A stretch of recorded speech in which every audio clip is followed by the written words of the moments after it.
शिक्षक भरतीसाठी सध्या 18,000 प्लस जागा 2024मध्ये भरले जाणार आहेत.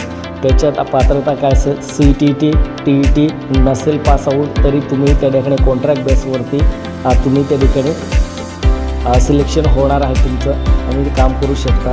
तर मित्रांनो, असं नाही की आपल्याला CTT लागणार नाही, सर्व ठिकाणी कंपल्सरी केली आहे. CTT TET आहे, टीचर इलिजिबिलिटी ही कंपल्सरी आहे.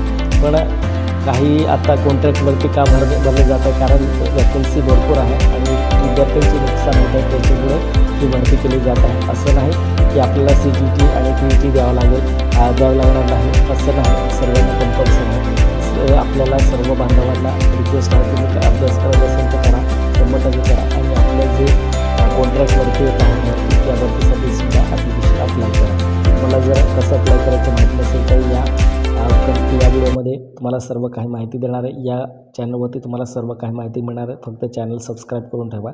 जसं ॲप्लिकेशन अनाऊन्समेंट झालं तसंच मी लवकरात लवकर अपलोड कसं करायचं, डॉक्युमेंट आणि सर्व काही डिटेल तुम्हाला माहिती देणार आहे. धन्यवाद.